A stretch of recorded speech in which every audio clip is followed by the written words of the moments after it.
All right, we're right back where we started, or where we finished, over a week ago. It took me a week to figure out how to turn my GoPro back on. So, let's do some riding on the CB1000R and get our riding impressions.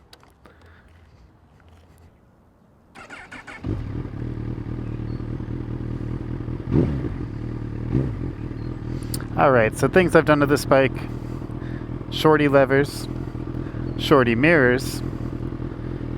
This was done by the previous owner because I bought this bike used, little mini crash bars, a slip-on exhaust system, and some tiny little turn signals, both front and back. I really like the turn signals. Let's just admire them for a second. Do I have hazard lights? Oh yeah, I got hazard lights. I think the turn signals are great. And of course I did the tail tidy as well. It used to live right down here, now it lives up top.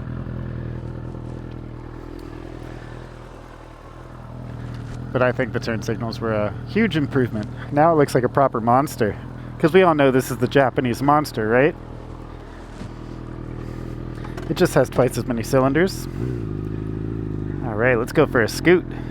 I'm a big old scooter. Because this is my city commuter, so we'll call him the Big Black Scooter. I really love the sound of this bike though. Deep, but has that classic inline four sound. Alright, so I'm in a park. You know, if I'm chilling in a park, I like to just take my time. This second gear is pretty great. Like, I can really just cruise, and it'll just hold. Like, if I want to go 25, it'll just hold. If I want to go to 30, it'll just hold. And like, sure, I'm using some gas, but I'm only at 4,000 RPMs. If I want to go to 35, it'll just hold. But then here's the kicker. I could be in 6th gear, and I'm going at 2,000 RPMs. Am I lugging it? Yeah, sure, I'm lugging it, but look, I'll accelerate, watch them at 32. No problem. And I'm not even giving it a lot of throttle. You know, that was like quarter turn tops. So, yeah, that's the beautiful thing about this bike. Like, truly, I mean, from 20 something miles per hour just there, I accelerated. But then you could be all the way down in the first. Oops, that's neutral. You know, like, I'm just sitting here in first gear now, doing the same speed. And of course, that's like a characteristic of sports bikes, inline four cylinders. And I never had one before, so it just tickles me that I can do all that. That being said, I basically do one or the other. Accelerate and hold my gears for acceleration purposes, or I always go to the lowest gear possible, or in this case, the highest in number possible, so that I can save some gas. Should we jump it? Let's do it. Yeah, this bike has like 3 inches of suspension. That thing, basically I have a little seat cowl, like plastic cover on the back where the passenger seats to be, and that hit me in the butt. So no more jumping parking pads, or whatever you call these things, speed humps, speed cushions. Oh yeah, I forgot. I should show you guys the skate park sometime. Oh well, I already passed it. FDR skate park, it's a cool spot. I'm down in FDR park right now. Just came down here to get my video started. We're gonna get back out on the main streets and do some proper commuting, because that's really how I'm pitching this bike. It's a commuter that you can do a lot of fun stuff with. So let's go see. Oh, I can't go that way. They got gates closed. I was about to say, let's go see what the Phillies are up to, because I saw the lights were on at the stadium. It is Red October in Philadelphia. Phillies are playing postseason ball. This little loop that I just did is where I taught Jess how to ride a motorcycle. Like, we learned a little bit in the neighborhood, but the neighborhood was scary because there's lots of cars and stuff. And this is a one-way street, so it was such a good way for her to just do laps. Basically, she would just do laps on the monkey. I would bring her down here and just watch her go. It was funny. It's like when you're hanging out at the playground with your kids or something, they're just playing, you're just watching them go around in circles, having a blast. It's a gratifying experience. And of course I knew she was safe because she was inside a park, so there wasn't too much, there wasn't many roads crossing it or anything. Alright. Oh, I was about to show you filtering because I got these awesome splitter mirrors, but then I got a green light. Okay, so you know, I'm in a congested area. I generally just kind of short shift when I'm in this type of stuff. especially like, you know, if I'm in a high pedestrian area. This area right here can be pretty wild. I mean, we got like 3 sports stadiums all back to back to back. Today it's like, what is today, Wednesday? Yeah, so there's no football today. I don't think basketball or hockey are in season because it's, what is the month? It's October. I think they start soon. I don't know. I don't watch a lot of basketball or hockey. Basically just watch football. And I know that the Phillies are playing because the lights are on. But it doesn't even necessarily mean they're playing, right? I guess the lights could just be on for other reasons too. But I know that they're still playing in the playoffs, so that's cool. But yeah, so I'm just sitting here in 4th gear. You can go right up to 6th. It recommends that you go to 42 miles per hour before you shift into 6th, but I just wanted to prove to you that this thing is geared to where you can really just lug it. It lugs no problem. And it really, I mean, here's a good example. I'm at 3rd gear, 5 miles per hour. I could just take off. You know, it did a little sputter in the beginning, I guess. It went, but then it just grabbed. And sure, that's hard on your clutch. You shouldn't do that, but I mean, you know, just showing you guys some examples of the reason why I really like riding this bike as a commuter, because I never really get in trouble. Not in that kind of trouble, at least. I get in a different kind of trouble. I get into the spirited type of trouble. Oh, we got some brothers. Brother. The Triumphant Harley. Alright, so we're kind of getting through a section, like we're at the deep bottom end of South Philly right now, and we're about to run up on the Delaware River.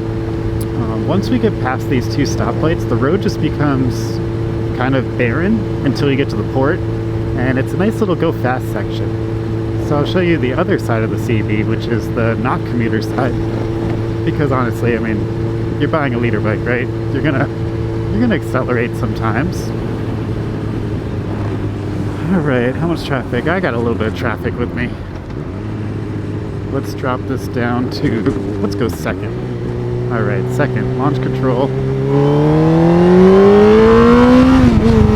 So I just opened it wide open. You know, it's a 4-cylinder, takes a second to spool up, but I felt my front end wanting to come up so bad, and the computer doesn't let it. People get annoyed with that kind of stuff, but I think it's brilliant, because at any given time I can get whiskey throttle and I will not pull a wheelie. This bike will not wheelie. It refuses to wheelie. There is a way around it. You put it in user mode, you hit this torque button over here, you disable it, and you can do wheelies all day long, but you have to physically like stop and turn the bike off, or turn the torque off with the bike at a stop.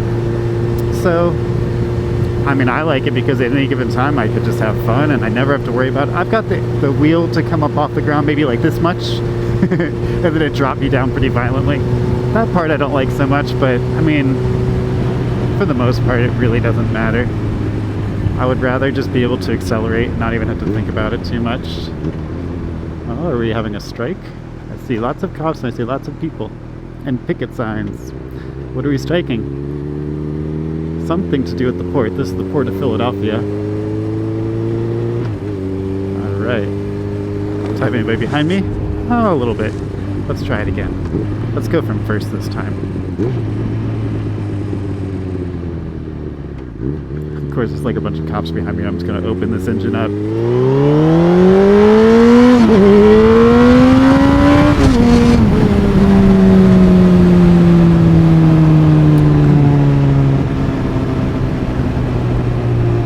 And that's about as crazy as I'll take the CB. I could have pushed those gears a little further, but there's no reason to.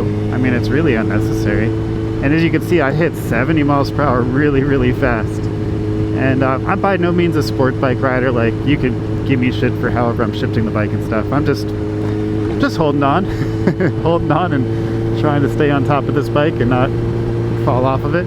But there's another thing I think is really cool about this. So this is the 2018 model. No quick shifter, nothing. This is standard manual transmission. This thing really doesn't need a quick shifter. Watch. 3rd gear, I want to downshift. Just click it in.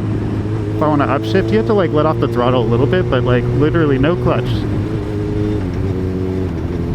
Like, who needs a quick shifter? I don't get it. What is the benefit? What is the benefit of a quick shifter over that when the quick shifter costs like $600? I haven't figured it out. It must be like a track thing. Like maybe on the track it makes like this minor difference that really like keeps the shift shock down or something. I don't know.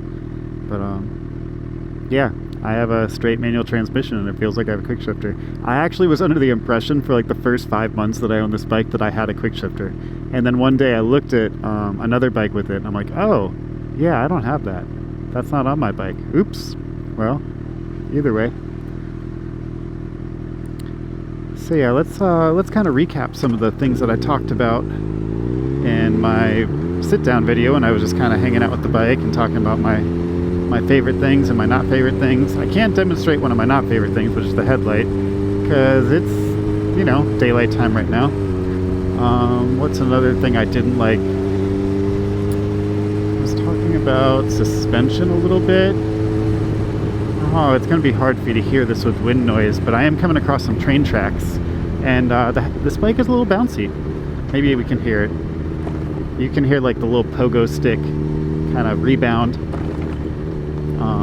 And in the corners where you really don't like it so much, but that's just something that I've noticed, and I just have learned to ride with it the way it is.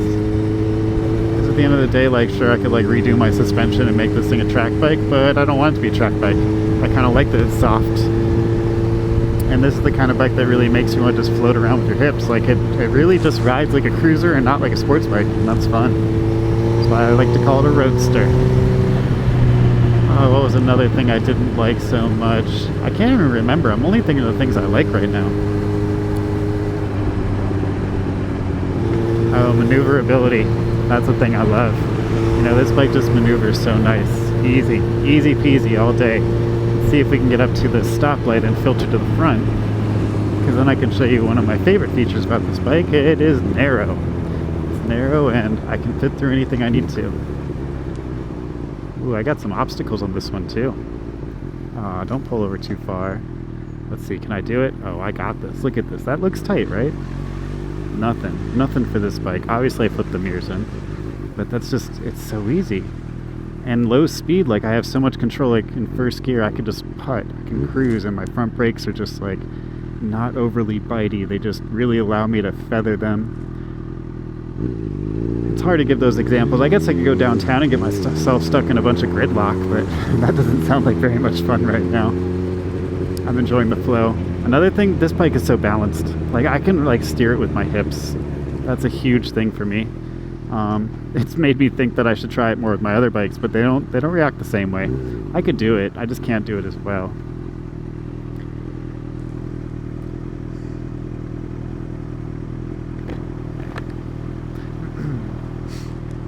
Guess I should put my mirrors back out.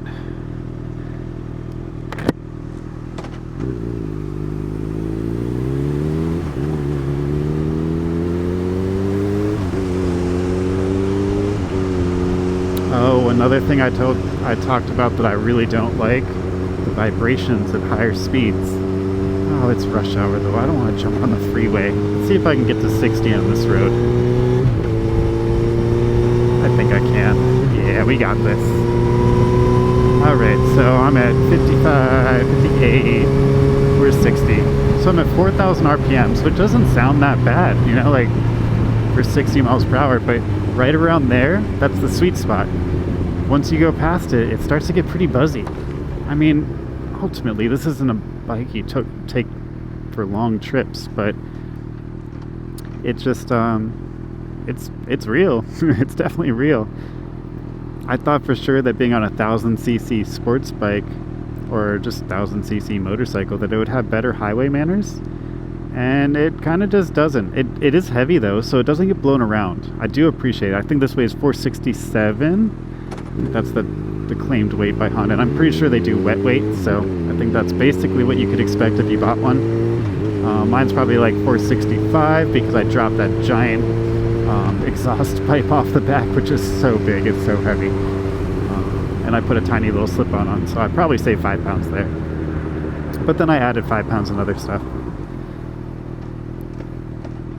I guess I haven't added too much. I'd mostly have made things smaller turn signals, smaller levers, smaller pipe. I removed the entire splash guard assembly and put a tiny little tail tidy on, so I guess, yeah, I've probably only shed weight. I added a quad lock. I actually took my phone off because I was like, I want people to be able to see the see the dash while I'm riding. Am I stuck behind a bus? What's going on here?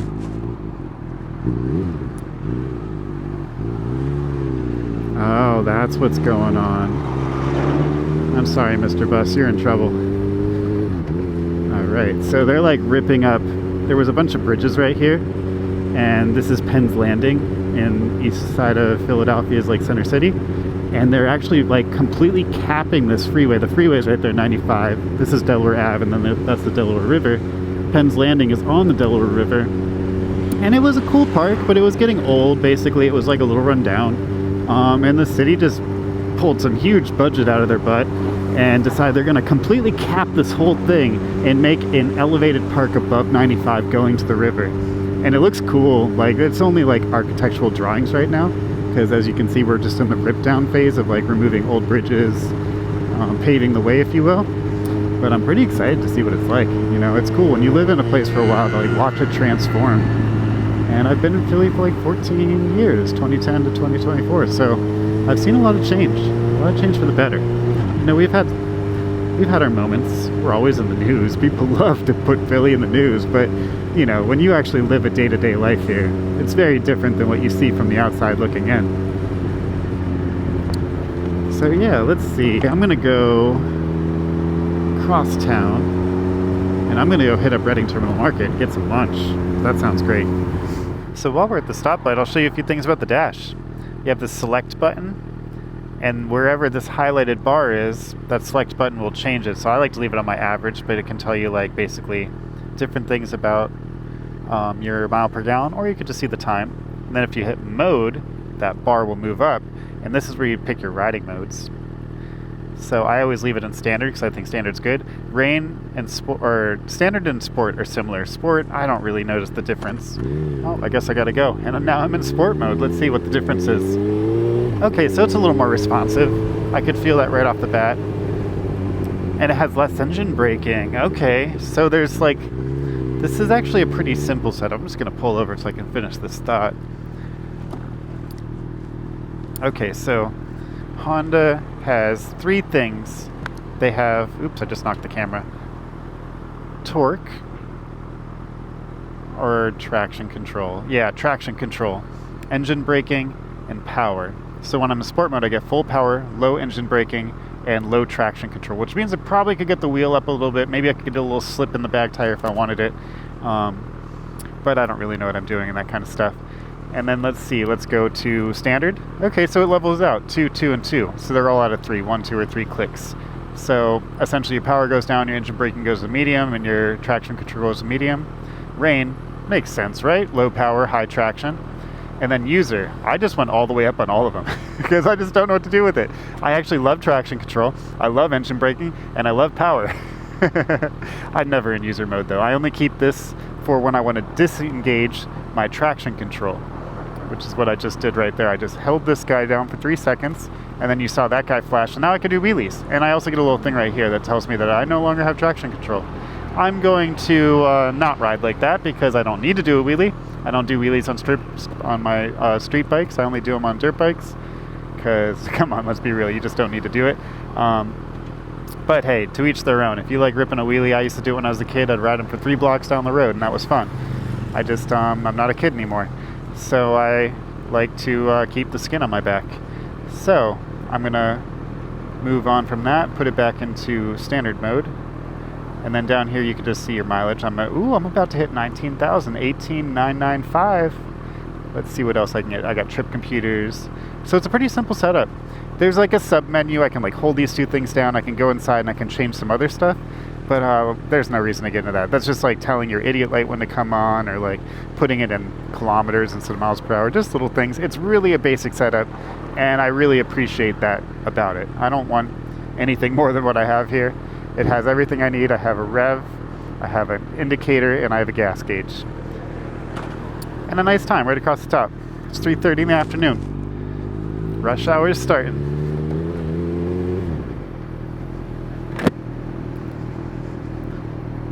Alright, what should I get from Reading Terminal today?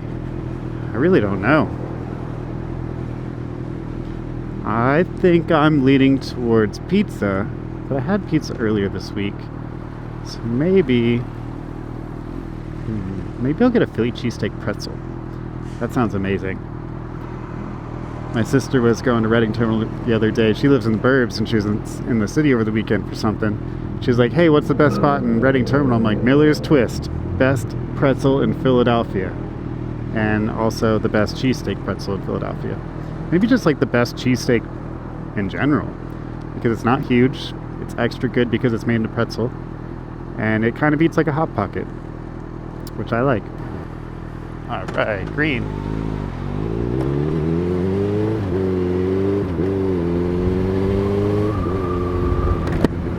Yeah, it's just fun. I could decide how to shift on this bike. Like that time I went short for first and second, then I held third out a little bit, but I could have just kept second. It does take getting used to though. Like when you come off of a cruiser or something where it's like pretty distinct when you shift, you know, like you have a much shorter rev range. You always kind of go one of two ways. You either just like roll through your gears like a normal person, or you hold your gear because you're accelerating really fast, but there's not really any in between. This bike gives you a lot of options. You get to ride it with like any mood you're in, and that's really fun for me.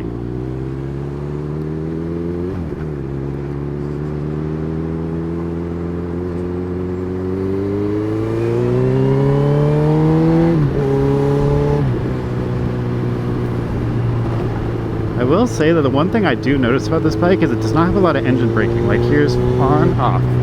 And it's like, it is engine braking, but I'm so used to the Scrambler. The Scrambler has aggressive engine braking. And I wonder if that's because this has 4 250cc cylinders, where the Scrambler has 2 600cc cylinders. I have to assume that bigger pistons are going to engine brake harder.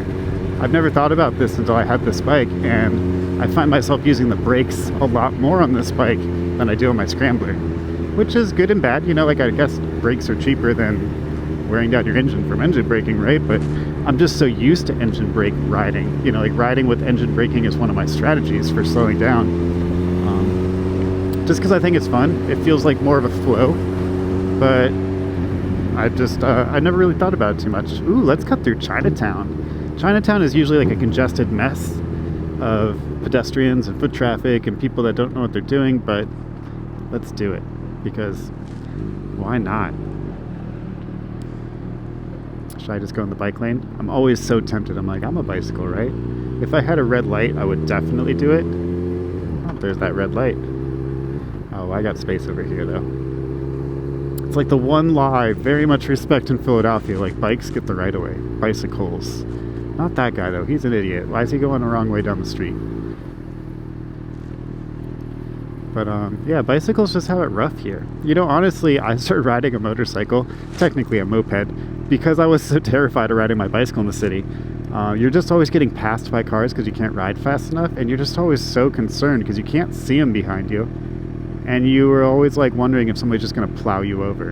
And trust me, it happens. You know, like it's kind of scary because every single year people lose their lives because cars hit them on their bicycles.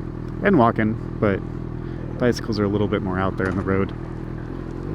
So yeah, I started riding a moped because I was just like, I want to keep up with traffic. And then that turned to a shadow, and then that turned to a fleet of motorcycles. Got out of hand. But I mean, at the end of the day, I've always loved anything on two wheels. So it was bound to happen once I finally, you know, got ahead in life and had a little bit of disposable income.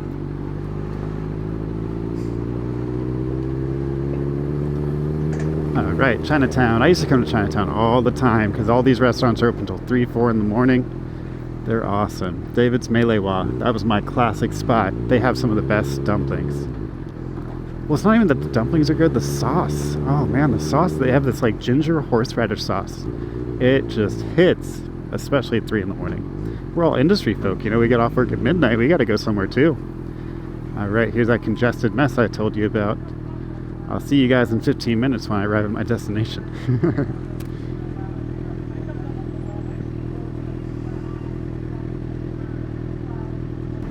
If this Camry was just a little bit further to the left, I could split all the way down there. So close. Alright, we got this.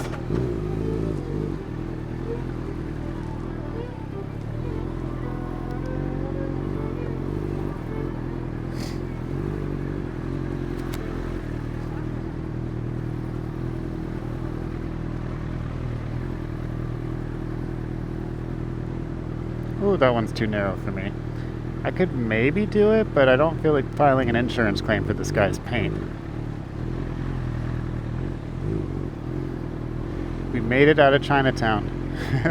I knew when I took that turn that I was setting myself up for a situation, but sometimes you just gotta do it. You gotta do it for the people. But yeah, this area of town is wild. I hardly come up here. I mean, I don't come up here to just ride around. I come up here to get Reading Terminal all the time. I usually just have a different direction that I come in. You know, when you live in a city, you start to think about like, all right, what's my best access point to this place? I know those 2 blocks are really bad. What if I come in off of this alley and take a right on that one-way street? It'll loop me right in, you know. And then don't even get me started on parking. I got all kinds of secret parking spots. You know, like the places that the parking patrol agents that they don't go to. So you're like, I'm not paying $3 for parking when I'm just going to hop in and grab some food real quick.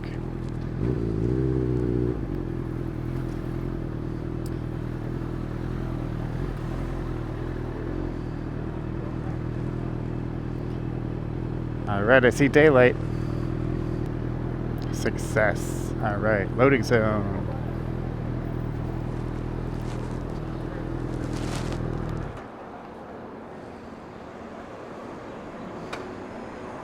I always give myself lots of space if I can, because you never know with these people.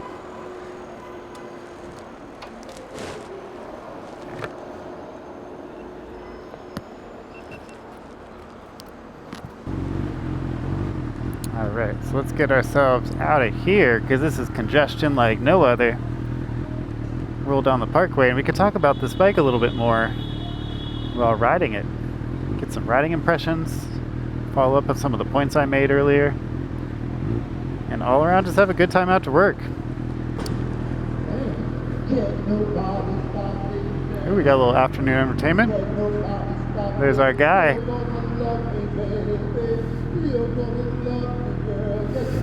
Green light.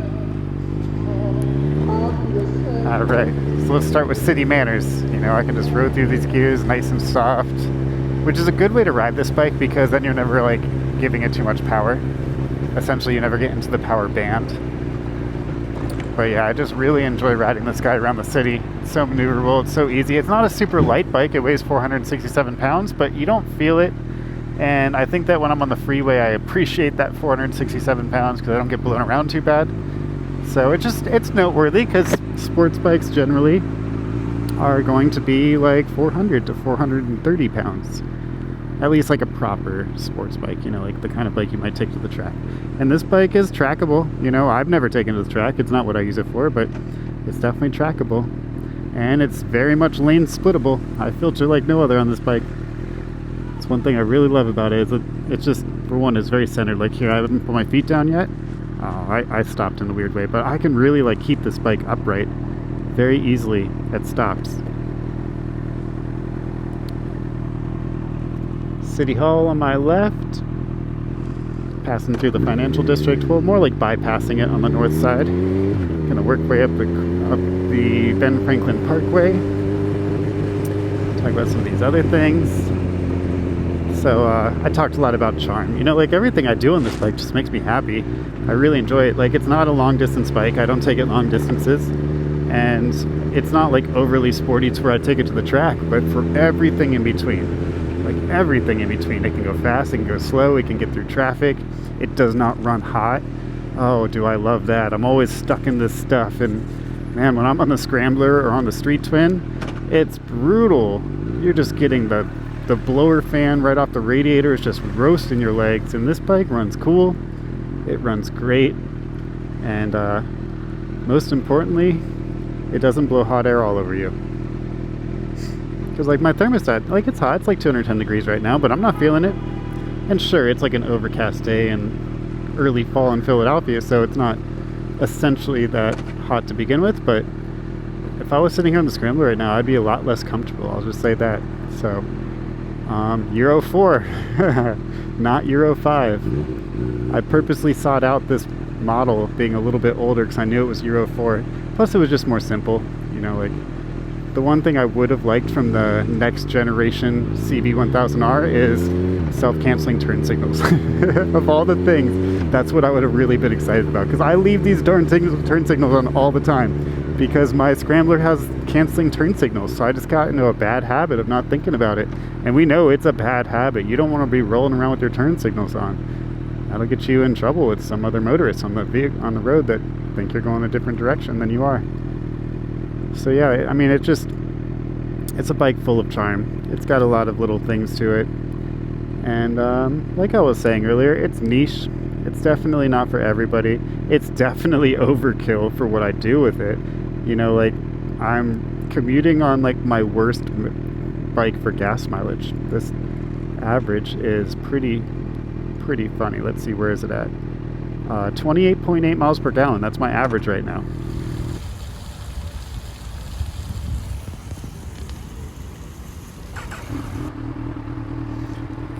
Alright, just had my pretzel and my cheesesteak pretzel at this cute little park called Sister Cities Park in Center City. Right here on the parkway. Alright, we're going to continue. Get ourselves into some faster flowing fun roads. Oh, riding it was always so much better on a full stomach. What was I thinking? Just over here trying to ride and be hungry at the same time. I feel great now. Let's get around this guy, because I want to get in the right lane up here. One of my tactics in the city is always to be in the right lane, because then I can use the bike lanes when I want to filter. At least in this part of the city where you have bike lanes. They're not super common, but out this way they are.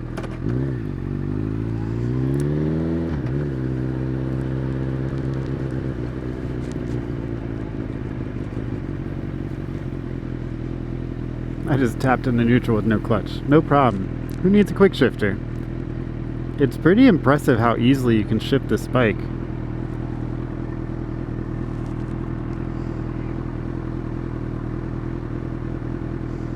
Should we put it in sport mode? I think we should, just for fun, because, you know, why not? Alright, green light, green light. There it is. Yeah, it definitely has more pep in sport mode. I can feel that extra power. It's interesting how like computers control everything now. It's like you can't have your whole engine unless you choose to, which I guess is a good thing, but it's just interesting, you know, like one of the most refreshing things about getting back on a dirt bike is it's just you and the motorcycle. You know, like I had a pretty quick reality check on day one when I went to basically I was trying to take a tight corner out of a parking lot, and I grabbed the front brake and it skid. My front tire skid. And I was like, oh yeah, no ABS. All right, noted. But then I was like, oh, that's also kind of nice. You know, like I can lock up my back tire anytime I want to, because, you know, on a dirt bike, you do that on purpose a lot.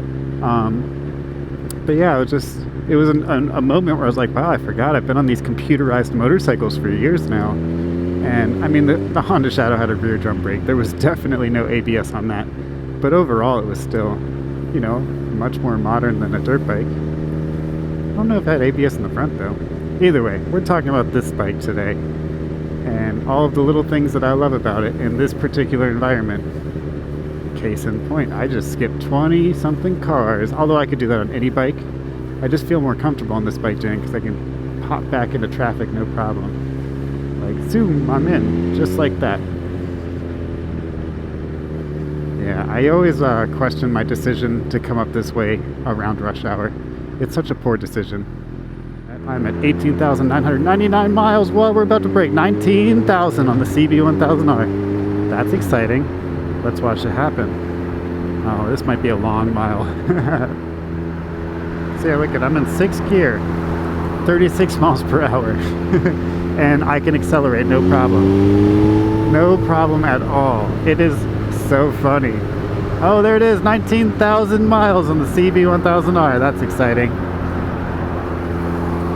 You know, a lot of people, like, they'd be scared of having a bike with 19,000 miles. I'm over here riding it every single day. That's probably the best thing for this bike, though, if you think about it, being a higher mileage vehicle. It's a Honda, it's just broken, right? I feel like this bike is pretty tight. I don't feel any real weird stuff. I think the suspension might be getting a little old. It's there's some chatter and stuff, but I don't know. I mean, it's a sports bike at the end of the day. It doesn't really need that much suspension, at least like not on the racetrack. You know, like for what I'm doing, I'm commuting on a sports bike, and yeah, it's a little bouncy. They put down a bunch of tire snakes on this road 3 months ago, and they're finally leveling off. But man, this road has been brutal to ride on lately. And unfortunately for us motorcycle riders in Philly, this is like one of our favorite roads. And it's just been dreadful. But finally, I think you can go back to your old ways of just riding through the corners and not worrying about hitting them. But I had some scary moments when I hit them mid-lean. They really will like take you off your line. It's pretty frightening. Oh, I'm gonna miss summertime. It's October 1st. It's officially fall. The air is getting cooler. Right now it's beautiful. I mean, I love today. Today was 71 degrees and pretty cloudy, but you know, it was nice and cool. Definitely not cold, definitely not hot. But unfortunately, 30 days from now, it's probably not gonna be the same story. It's probably gonna be very wet, very blustery. It'll be pretty. All the trees will be cool looking, but you know, then that goes away and we just got little twigs. Alright, so I'm just going to basically work my way up to a freeway entrance and take the freeway back home, and we'll do that as like the last segment of this video. Just kind of see what the bike is like at freeway speeds, how it feels. I mean, I know how it feels, but I'm going to tell you guys how it feels. Other than that, there's not much else I have to say. I mean, she's great. She's unique. Definitely unique. It's basically the Japanese monster with an inline 4-cylinder. From the 2006 Fireblade that has a lot more usable power. It has a pretty compliant chassis. I would say that the front end for me is weird and I had trouble getting used to it, but that might just be me. That might just be who I am as a rider and not having much sport bike experience. I will also say that the bike is very stout, and that could be another reason. Like, I'm a taller rider. Like an example, my knees don't fit on the knee pad area. I actually put my knee pads down there because that's just kind of where my knees contact this bike. And yeah, so you know, sometimes the glove don't fit, but you still want to wear it, right? That's my weird analogy for this one, because I fell in love with this bike first by looking at it, and second by test riding another bike that was very similar that had the same power plant, and I was like, oh, I want that power plant. And then I just decided, you know, like, I'm gonna go for it. It's not 100% maybe the right size for me or something like that, but I don't regret it one bit, because honestly I ride this bike a lot, and although maybe I can't ride it as spiritedly as some other people might be able to because they might fit on it better, I definitely can commute the heck out of this thing. And who needs your legs glued to the tank when you're just going first, second, and third gear? Alright, let's get on the freeway. I think of this bike as a slingshot. Like, I didn't shift there, I just stayed in fourth and I gunned it, but it's like it spools up, and then it's like, I use the analogy of slingshot because you gotta pull it back, and then when you let it go, it's gone. And that's really how this bike makes me feel when I just kind of gas it up real quick, at least when I'm lower in the rev range. Oh, hi, Mr. Trooper. Oh, am I going to hit a bunch of gridlock? I really want to go 70, guys. I just really need to go 70 for this video. Are you going to let me? Alright, I can do it in this lane for a second. Alright, 70, 5,000 RPMs even. And I can already feel the tingle almost immediately, right in my butt. So in the bars too. And the bars is, honestly, that's my fault because I put bar end mirrors in, so I removed my bar weights. So I'll excuse that. You know, maybe I could make it up with some different grips, because these grips are actually getting pretty old. It's time to go. But yeah, I definitely feel those vibrations in my butt. But 55-60, it's a great cruise. So I just think of it like that. You know, like, this bike can obviously go like 150 miles per hour or something wild, but like, you know, that's only for like up and down quickly. Like, you're doing it on the racetrack, you're not doing that on streets. So other than sustained cruising, you know, like, and we'll call it passing power. Like, I really don't want to be at 70. I keep wanting to come back down to 65. Like, this is where it's at. 4,500. That's a nice rev for this bike. I wonder if I got past 5,000. Maybe that's a weird spot. Oh, it's still kind of the same.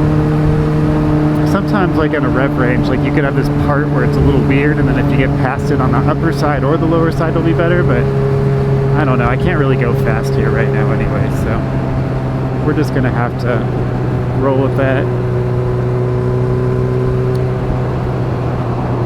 But yeah, other than that, I mean, highway radars are good. For a naked bike, I really don't experience a lot of wind.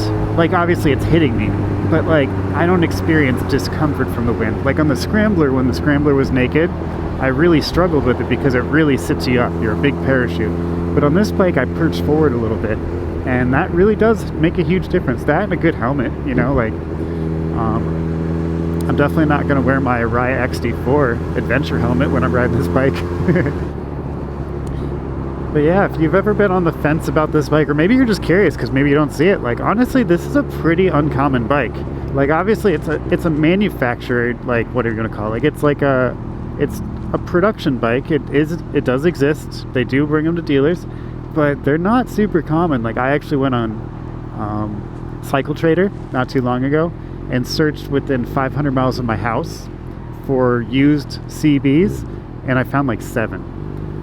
And then new ones I found a little bit more, like maybe 15, but that's like within 500 miles of Philadelphia, which, to be a little bit more detailed about what 500-mile radius of Philadelphia is, that's 60% of America's population. So you're generally going to find a lot.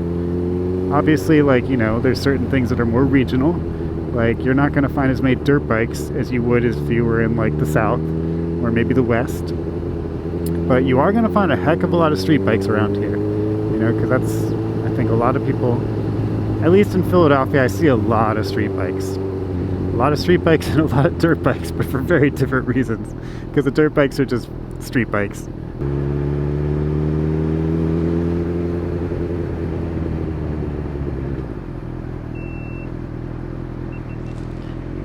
Well, that's where the video ends. Just heard the video die.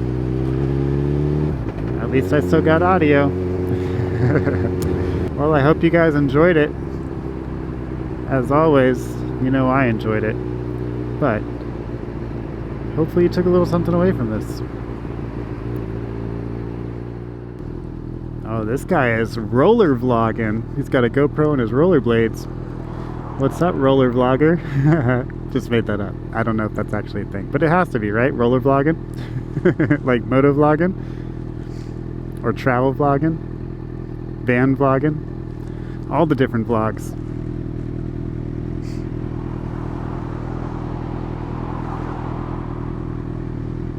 I'm not looking forward to winter. I really want riding season to keep going.